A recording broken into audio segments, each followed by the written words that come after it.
Parliament house में इंतहाई दिलेरी के साथ जय फलस्तीन का नारा देने पर संघियों ने सदर मजलिस व हैदराबाद के रुकने पार्लियामेंट बैरिस्टर असदुद्दीन ओवैसी के घर के बाहर हंगामा बर्पा करते हुए इनके गेट के पास इजराइल के पोस्टर को लगा दिया और साथ में इजराइल का पोस्टर लेकर कुछ देर के लिए प्रोटेस्ट को भी अंजाम दिया और फिर ब्लैक इंक के जरिए इनके नेम प्लेट को भी निशाना बनाया और वहां हमला करने की भी कोशिश कर रहे थे। शुक्र है अल्लाह पाक का इस अफसोसनाक वाक़े में किसी को भी कुछ नुकसान नहीं हुआ और फिर सदर मजलिस तो अल्लाह पाक के फजलो करम से बिल्कुलिया तौर पर महफूज है, क्योंकि इस हमले के वक्त सदर मजलिस और दूसरे अफराद इनके क्वार्टर्स में मौजूद नहीं थे। जी हाँ, यह बुज़दिलाना वाक़या हमारे मुल्क भारत की राजधानी दिल्ली में अशोका रोड पर वीवीआईपी जोन में मौजूदा इनके क्वार्टर के बाहर आज यानी 27 जून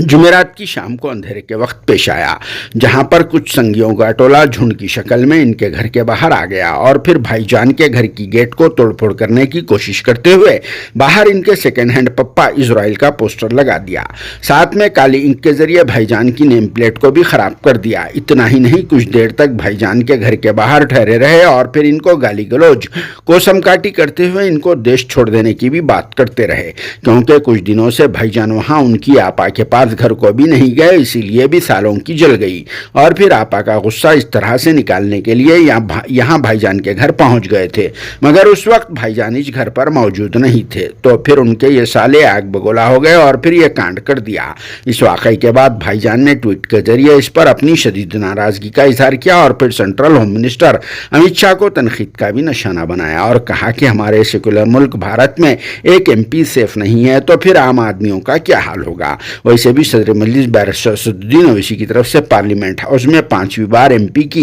हैसियत से हलफ लिए बाद जय भीम, जय मीम, जय तेलंगाना और साथ में जय फलस्तीन का नारा देने के बाद से तमाम फिरका परस्तों और संघियों की तो जलकर राख हो गई और फिर जब से ही इनके खिलाफ में इन संघियों को तो बहुत ही ज्यादा खल रहा था, जिसकी वजह से ही इनके सालों के जरिए ये काम करवा दिया गया और फिर वैसे भी अब तक सालों ने एक अंदाजे के मुताबिक भाईजान के घर पर 4 से 5 बार हमला कर चुके हैं और फिर अब तक हमलावरों की शिनाख्त भी नहीं हुई और फिर इनकी गिरफ्तारी भी अमल में नहीं लाई गई, जिससे ऐसा महसूस हो रहा है कि वहां की पुलिस नाकाम हो चुकी है। अगर सच में पुलिस हमला नाकाम हो गया है तो फिर हमारी ओल्ड सिटी से कुछ नौजवानों को अगर बुला लिया गया तो बहुत अच्छा रहेगा, क्योंकि हमलावरों को जल्द से जल्द पकड़कर पुलिस के हवाले कर देंगे और साथ में जो प्यासे हैं उन सबकी प्यास को भी तबीयत से बुझा देंगे, जिसके बाद कोई शिकायत भी बाकी नहीं रहेगी। फिर भी इस पर आप सबका क्या कहना है, कमेंट बॉक्स में ज़रूर जवाब देना।